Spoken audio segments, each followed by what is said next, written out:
Assalamualaikum warahmatullahi wabarakatuh. Perkenalkan, nama saya Salma Kamilia Hamidah dari kelas 2E dengan NIM 11950303209. Pada kesempatan kali ini, saya akan menjelaskan tentang apa yang saya dapat dari penjelasan mengenai sainsis sabda Quran. Dimulai dari pendefinisian Quran. Apa itu Quran?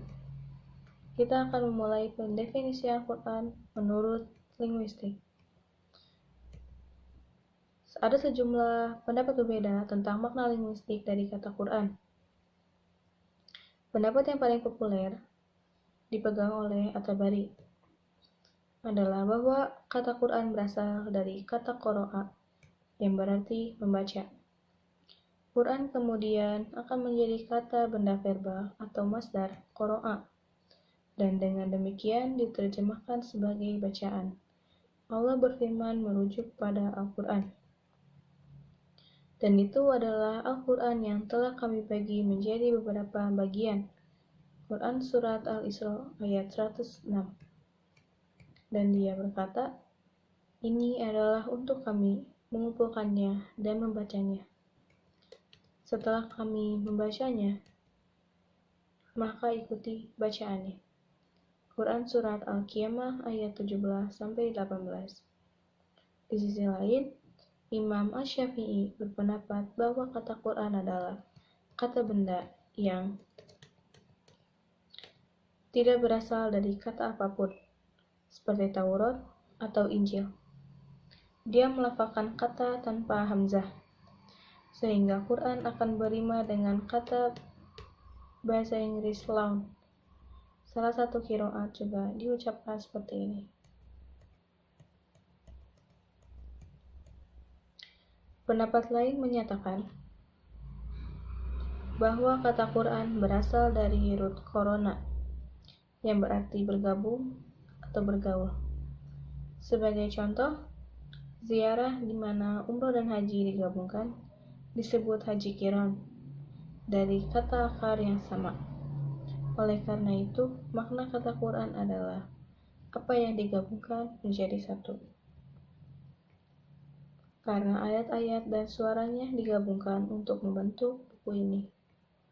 Dalam hal ini, kata tersebut akan diucapkan dengan cara yang sama, seperti Imam Syafi'i mengucapkannya, yaitu tanpa hamzah. Pendapat lain yaitu bahwa Al-Quran berasal dari kata qoro'in, yang berarti menyerupai, mirip dengan. Oleh karena itu, Al-Quran terdiri dari ayat-ayat yang saling membantu dalam pemahaman dan surah yang mirip satu sama lain dalam keindahan dan prosa. Namun pendapat lain adalah bahwa Al-Quran adalah dari kata qor, yang berarti untuk menggabungkan. Disebut demikian karena menggabungkan cerita, perintah, janji, dan hukuman.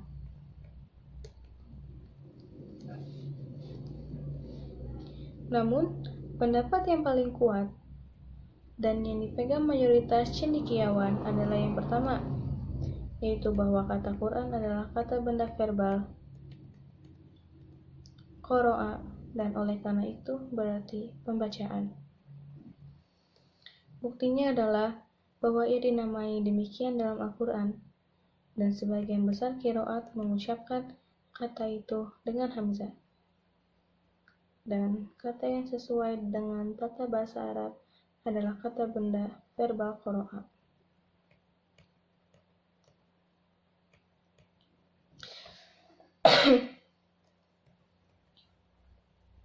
Mungkin ditanyakan, bagaimana seseorang menjelaskan fakta bahwa beberapa qiraat mengucapkan kata Quran tanpa hamzah?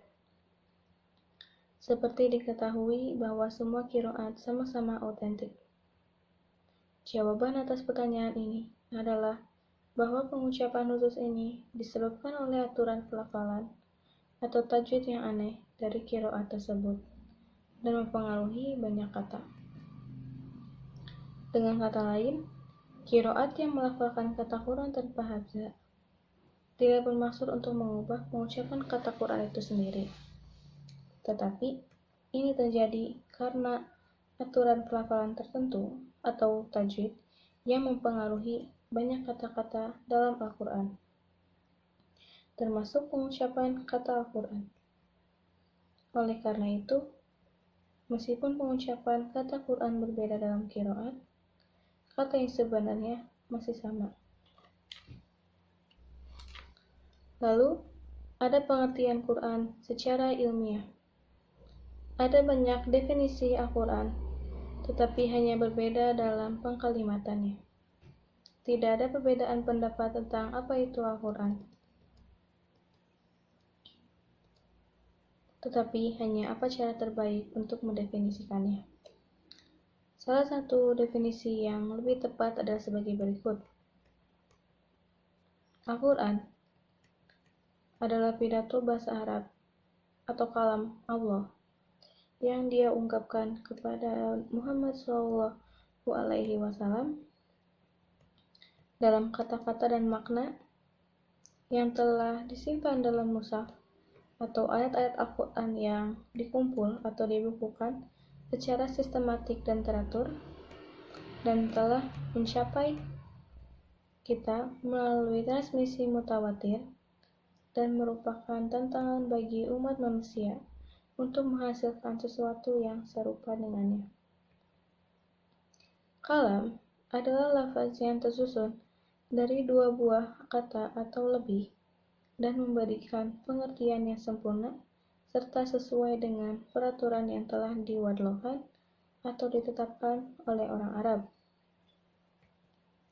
Lalu mutawatir adalah apa yang diriwayatkan oleh sejumlah orang yang menurut kebiasaan mereka terhindar dari melakukan dusta, mulai dari awal hingga akhir sanad.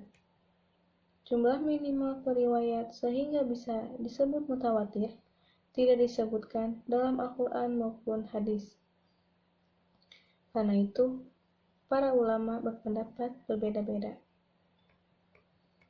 Pernyataan dalam definisi Al-Quran adalah bahasa Arab menyiratkan bahwa Al-Quran dalam bahasa Arab.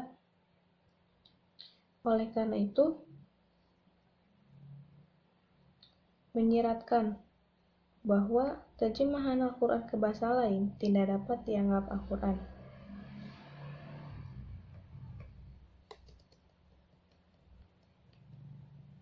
Imam Az-Zarkashi berkata, ketahuilah bahwa Al-Quran telah diungkapkan dalam bahasa Arab. Oleh karena itu, tidak diperbolehkan untuk melafalkannya dalam bahasa lain manapun.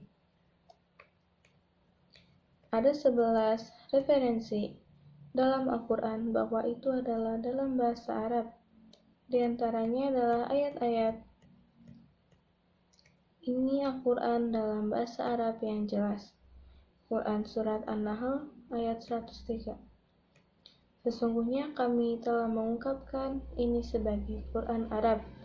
Quran Surat Yunus ayat 2. Dan dengan demikian kami telah mengilhami Anda dengan Al-Quran Arab. Quran Surat Asy-Syura ayat 7. Karena Al-Quran menggambarkan dirinya sebagai bahasa Arab, jelas bahwa setiap pidato non-Arab tidak boleh disebut Al-Quran. Namun, apakah setiap kata dalam Al-Quran berasal dari bahasa Arab? Dengan kata lain, apakah Al-Quran menggunakan kata-kata dari bahasa lain? Ada narasi dari beberapa sahabat dan banyak ahli tata bahasa setelah mereka tentang kata-kata tertentu dalam Al-Quran yang diklaim berasal dari non-Arab. Jadi misalnya, Ibnu Abbas mengklaim bahwa kata tur adalah berasal dari bahasa Yunani, bahasa Suryani untuk gunung. Tafiko berarti bermaksud dalam bahasa Romawi. Lalu ada hudna, yaitu dalam bahasa Ibrani untuk pertobatan. Sijil, yaitu dalam bahasa Persia untuk buku. Lalu ada sundus, yang berarti kain lembut dalam bahasa Hindi, yang mungkin mengacu pada bahasa Sanskerta. Lalu ada miskot, adalah lampu yang bersinar dalam bahasa Ethiopia. Dan sirri, yaitu dalam bahasa Yunani yang berarti sungai kecil. Muridnya Ikrimah juga memiliki pendapat yang sama. Pendapat ini membuat beberapa ulama kemudian muncul dengan banyak contoh kata-kata yang diklaim berasal dari non-Arab, namun disebutkan dalam Al-Quran. Asy-Syuuti yang menyusun daftar lebih dari 100-an kata dalam Al-Quran yang diklaim sebagai non-Arab asalnya, dan bahkan menafsirkan kata-kata ini dalam sebuah puisi.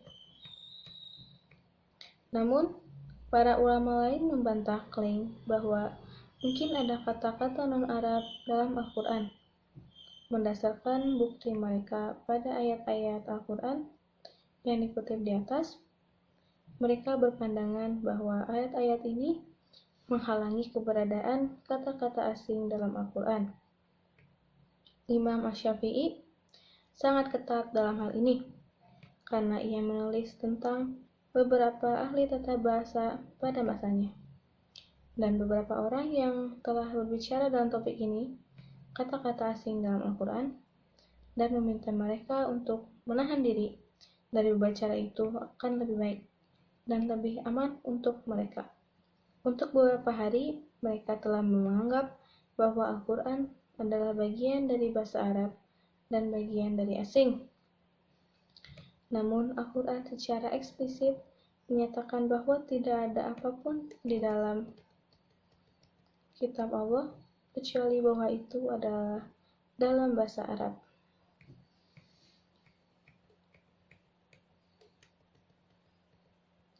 Dalam upaya membantah pendapat bahwa Al-Quran mengandung kata-kata asing, At-Tabari mengklaim bahwa kata-kata khusus ini digunakan oleh kedua bahasa ini secara bersamaan, dan dengan demikian para sahabat mengklaim bahwa kata-kata ini hanya non-Arab. Berarti bahwa mereka juga digunakan oleh bahasa lain. Namun, ini juga bukan penjelasan yang memuaskan, karena kata tersebut pasti berasal dari salah satu dari dua bahasa.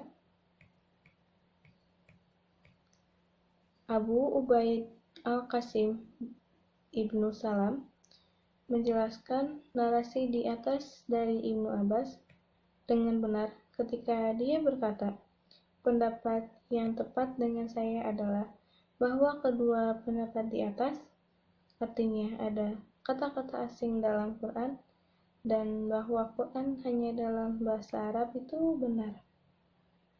Ini karena asal kata-kata ini asing. Seperti kata para ulama merujuk pada riwayat Ibnu Abbas. Namun kata-kata ini masuk ke dalam bahasa Arab dan diubah menjadi kata-kata Arab, dan surat-surat asing ditukar dengan yang Arab sampai mereka menjadi bagian dari bahasa Arab. Kemudian Quran diturunkan, dan pada saat ini kata-kata ini telah bercampur dengan bahasa Arab. Karena itu, dia yang mengatakan bahwa ada beberapa kata asing juga benar.